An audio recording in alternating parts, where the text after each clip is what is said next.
Yeah, it's been amazing just to sit down, and I'm trying to really just like soak everything in as it's happening and not kind of let the moment go by too quickly. But it's been beautiful to just hear everyone's stories. I feel like I just want to kind of get straight into it and have a conversation with Kiet here. If it's cool, let's just get into it. Yes, would love to. Awesome. So let's just start off, Kiet. How did you first get into running nightclubs, tang events, Yum Sing? You guys have been doing it for a long time. I'm sure a lot of people have heard of Scarlett before. Maybe a bit later.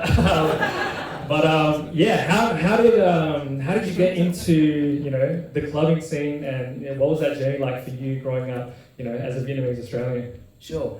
Thank you. So the redacted version is it all started with Street Fighter. I used to play Street Fighter a lot in a milk bar, and the owner of the milk bar, his son, took a liking to me and basically said, when you turn 18, you should come work at my nightclubs.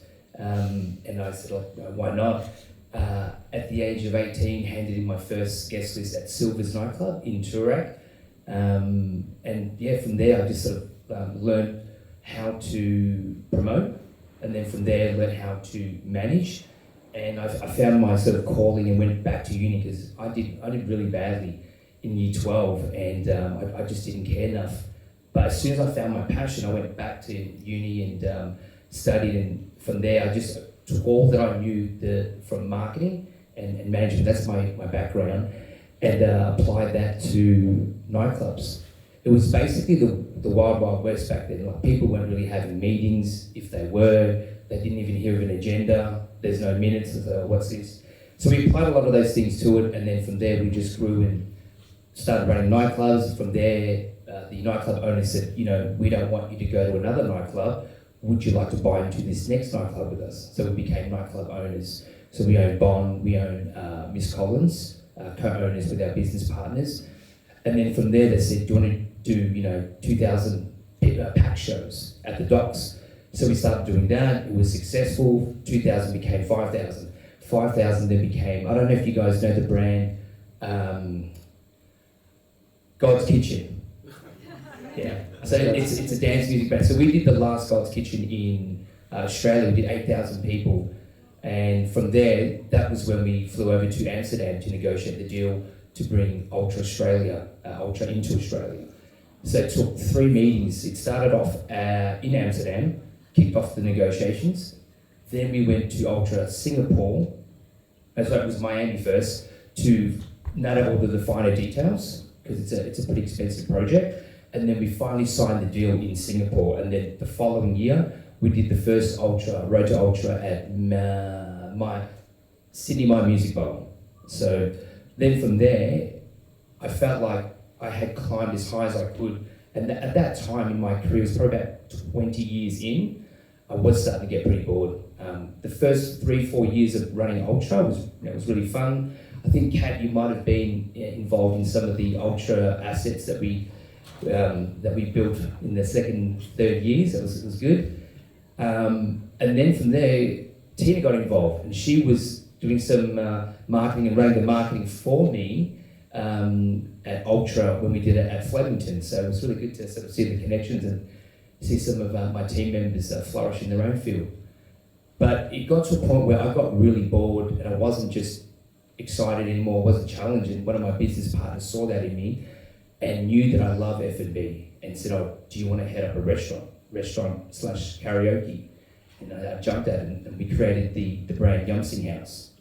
So Yum Sing is the Cantonese word for cheese, which is used a lot in Malaysian and Singapore weddings. They'll drag out the yum part.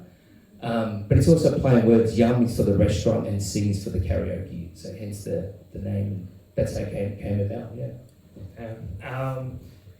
I guess for people that don't know, for me, I started dancing first, 15 years ago at Springers. I don't know if anyone knows Springers in Keysborough. But I was just jamming a lot out there. And then I found filming and videography a little bit later. went to film school, started my own film production company. It's been 9 years now. And I actually saw your Danny Rant's podcast where you were talking about like Asian clubbing and like the fights that were happening. And growing up around Springvale, like I definitely experienced a lot of that. And going clubbing, going out every weekend, I saw all that was happening. But I just felt this connection where I was like, hey man, like this guy has actually grown up in a similar environment to myself, and you're doing business as a creative. I always found that it was super difficult to manage the business side of things and the creative side of things. I think I've had this conversation a lot, and I guess a big part of why I wanted to do something like with yourself here is to hopefully like help creatives manage their business, or if that's something that you want to do, to be able to have like tools to just like hustle for your art. And I understand like business is like a different ballgame to music, graphic design, film production, dance, whatever it is. It's like that's the craft, and I think at the end of the day, like I love doing that, but making it sustainable has been like a very difficult journey, especially here in Australia, here in Melbourne. So I guess, do you have any tips for anyone who's maybe thinking about taking their creative career professionally? Is there anything off the top of your head that you reckon would help as a starting point for someone who's wanting to do that? Yeah, sure. So my background, usually I fall in the space of the business side of things, but I do have a creative side. So I too, like Nam, used to DJ as well, love playing music, learned, cut my teeth in the nightclub called Salt. I don't know if you guys have ever heard of it. So yeah, you're showing your age too. That's right, we're same.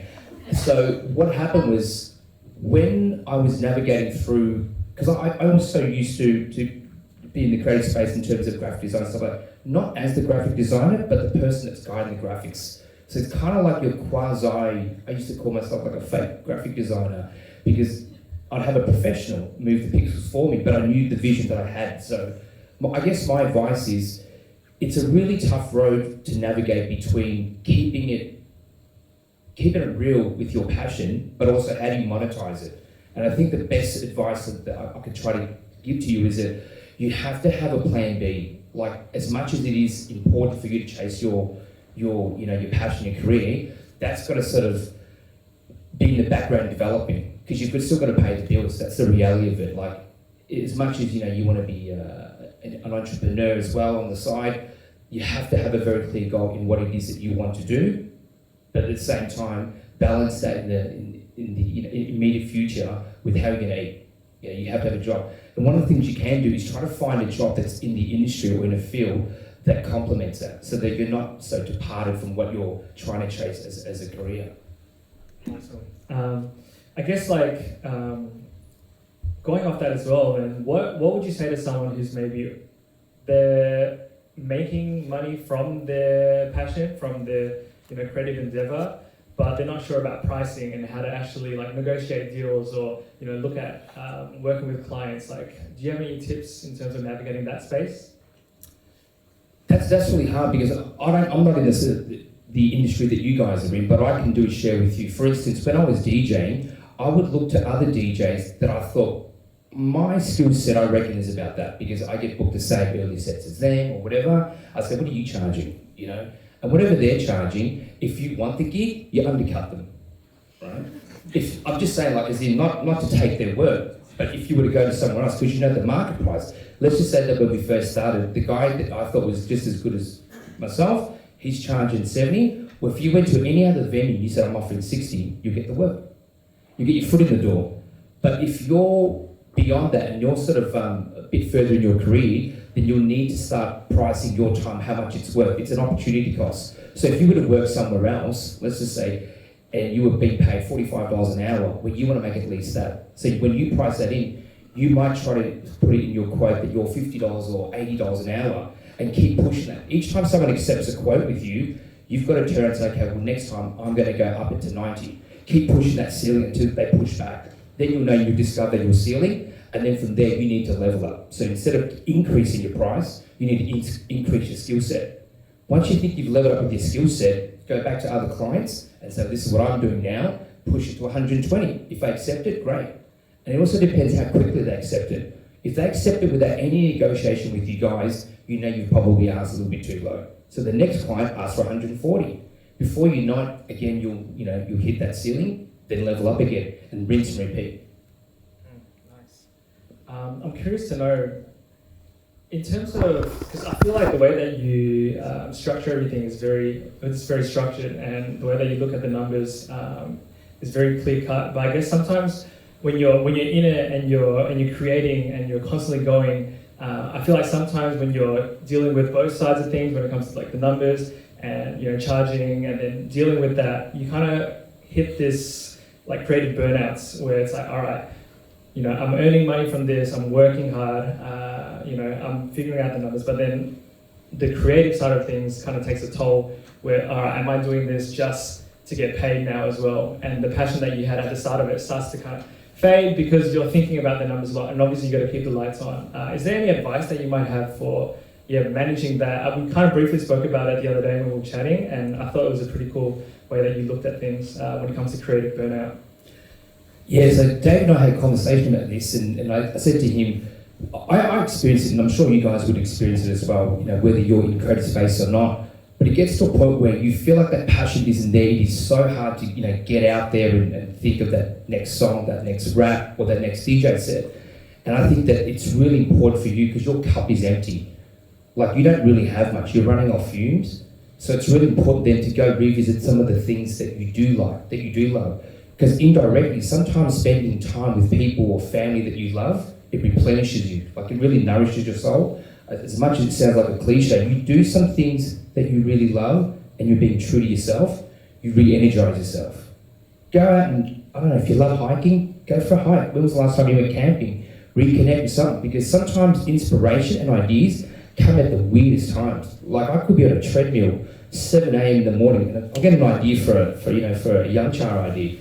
Or I could be going hiking with some of my friends and I'll look in the distance and go, hang on a second, I could do such and such. But there's absolutely zero connection. It's because I was burnt out before. My cup was empty. I just need to fill it up again with things that I enjoy and I love, and I take that energy and then I put it back into the commercial application. Well, you've been doing Tang events for 11 years now, is that right?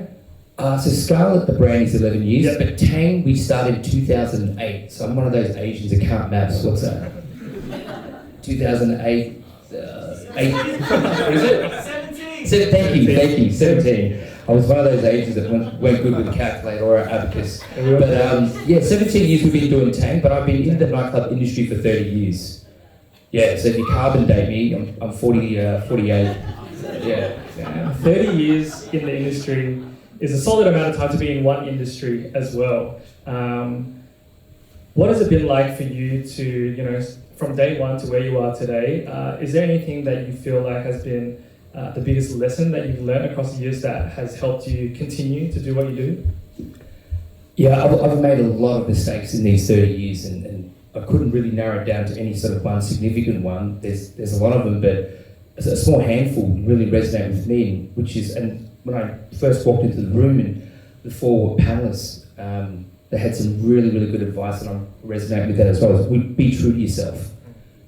Sometimes your parents may not agree. I can tell you, when I told my parents I'm running nightclubs as a living, it broke their heart.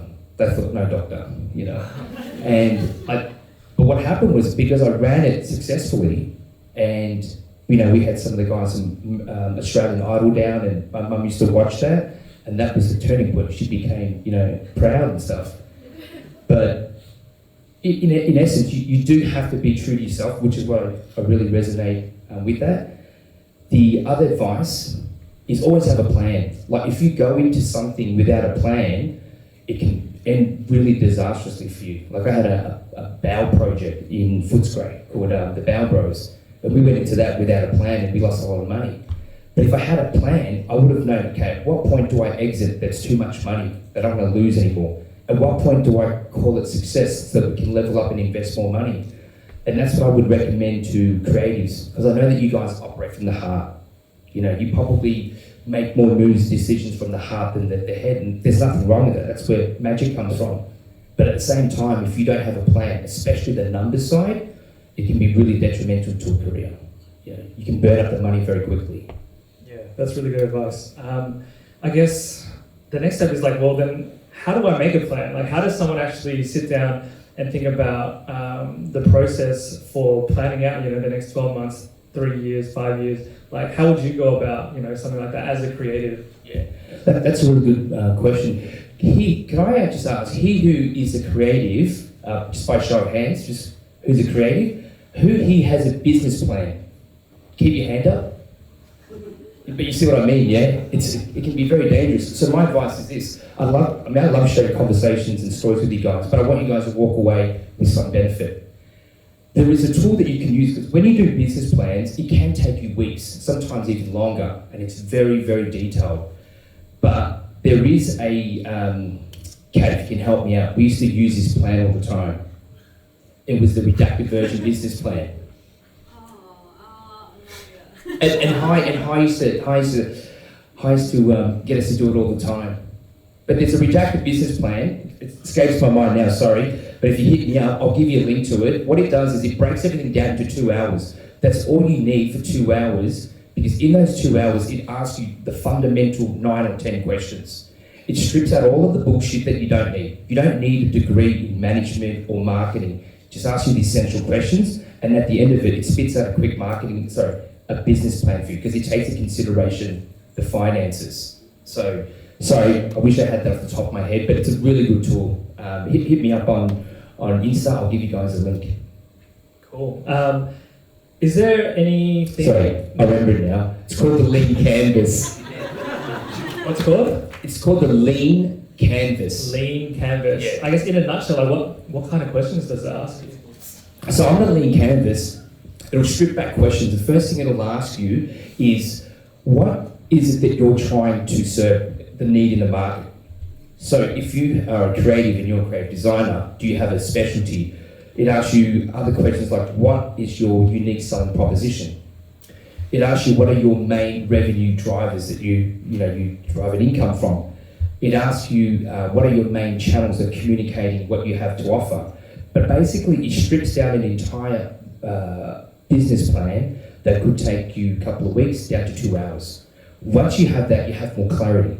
So at least you're going to make less mistakes. It's not a guarantee that you won't make any mistakes. You'll make less, far less. And some of those mistakes that you would have saved would have cost you a lot of money. I remember when we caught up at Young Sing, and we were, that was our first time meeting, and we were just kind of chatting, and I was like, just trying to get as much advice as possible, and I really appreciate it, and it's really helped me a lot. And I remember one of the things you told me was like letting the numbers kind of help you make your decisions moving forward. Could you maybe talk a little bit about that and how that's helped you like run your businesses? Yeah, sure. David asked me a really interesting question, and he said, at what point do I move into a studio? And this might be a common question for a lot of the creatives here who operate studios. And I said to him, if you have the money to move into a studio, is that money better invested somewhere else? Because the minute you buy the property, now it's an asset on your balance sheet. I don't know if there's any accountants in here, but you can only claim depreciation. But had you rented it, that space, then you can claim the whole thing as an expense. And then that money could then be parked somewhere else where it's going to give you a much better return. But you also now have a safety net. And I said to him that you should only move into a studio once that happens. Before that, if you can get away with an operation as lean as possible, meaning if you have the luxury of living at your folks' house, stay there for a little bit longer while you save up money. But if you're living at home, can you do the studio work at your place, in your garage? Famously, Amazon started like that. I also think Dell Compute, stuff like that. A lot of stories start in their garage because they want to keep it as lean as possible.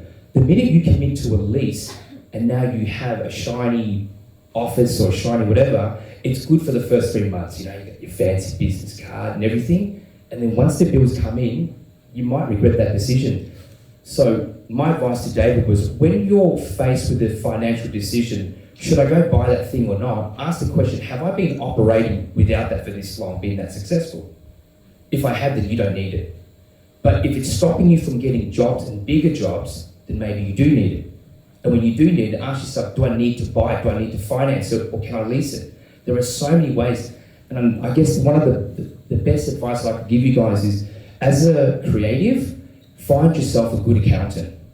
They are the opposite side of your energy. because they are all numbers, they are all logic.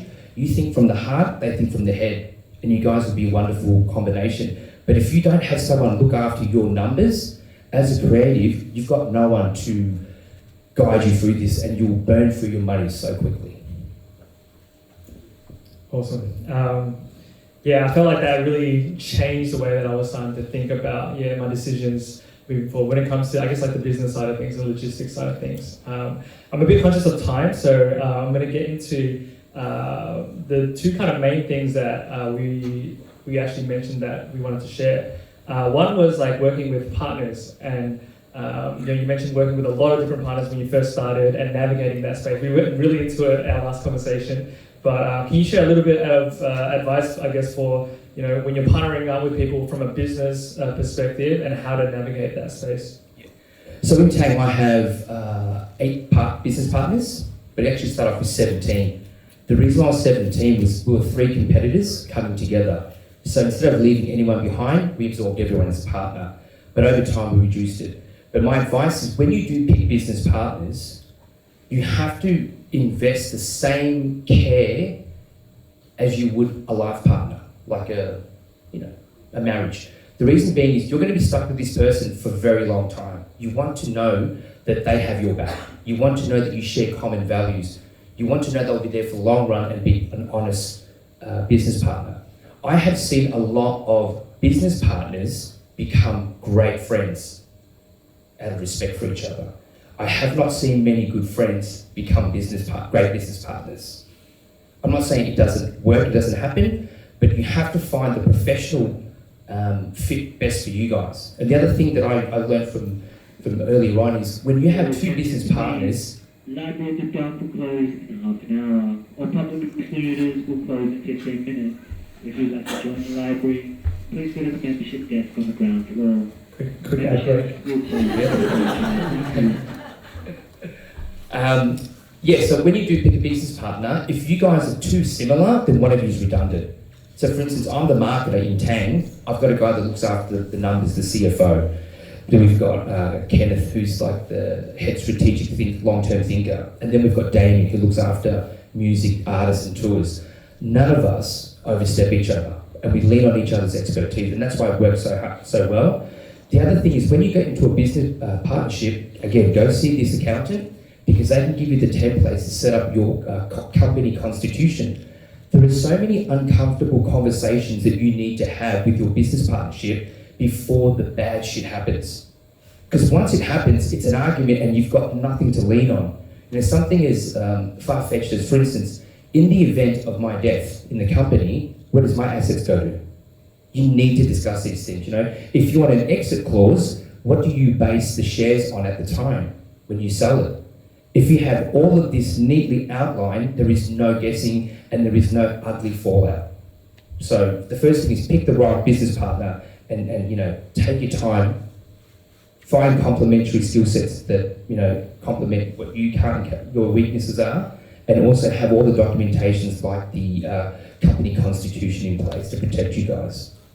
Nice. I felt like that was something that, it's super hard to talk about, especially when you're going into business.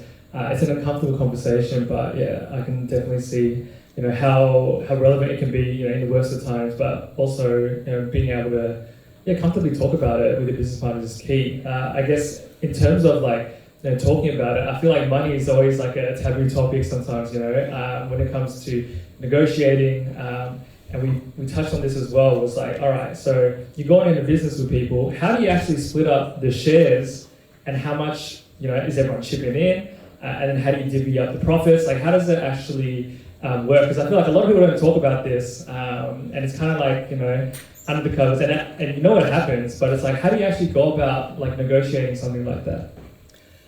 Yeah, look, it's a very touchy topic when it comes to money and stuff like this, but one of the things that I would recommend you guys do is have that open conversation first with your business partners and ask, what am I bringing to the table? What do I think that my value is worth? And just explain that to each other. In the event that you guys cannot come up with an agreed amount of who deserves what, one of the ways that we've done it in the past was we'd say, all right, there's 4 of us, let's go 15% each, and that takes it to 60. The remaining 40%, we open it up to be like bonus shares. If you bring in a client, you'll take an extra 2% until you've used up the whole 40%. So then that encourages everyone to go, let's go and look for new clients. Because every time I bring in a new business that year, I'm going to get an extra 2% for that year. But I know I've got my base, which is 15. The 15% protects me, makes sure that I get fed. That's one way that you can look at it. The other way is, you might say, look, I am bringing so much to the party. I'm not an equal share to you. Therefore, I believe I'm 25%, but you get to use all of my resources, all of my assets, which would have cost you this much money. So if you can explain it in a monetary term, most of the time you'll be able to justify those shares. And you can also build things in this. So listen, shares in terms of equity, what you own in the business, can always be different to profit sharing. They're two different things. So between the five of you guys could have an equal 20% share each. That's what you own in the company. If you were to ever sell it, it's worth 20%. But because you're the singer, you're holding everyone up, and there's the rest of the bandmate, you might be like, I'm 40% in profit share. You're the drummer, you work down the line. Again, my math's not great, but you guys get the drift, right? You can always do the profit share different to the equity. Awesome. We also recorded this, so if you want to go back and take notes, that's totally fine as well. Because after you were telling me, I was like, damn, that's a lot of numbers. But it made a lot of sense too, and it took a bit of time to actually just like absorb that information and think about my creativity and my art from the business side of things, and how I would actually like look at it on paper, which is not an easy thing to do. You know what I mean? But I thought it's definitely important, especially as you grow as a professional and as you get out in the industry and you're starting to talk to other business owners and you're working with them and speaking the same language. I thought was really key. I'm gonna go to that last question, which was if you could go back to the very, very start of before Yum Sing, before Tang Events, what advice would you give to yourself starting out, if you were starting out today?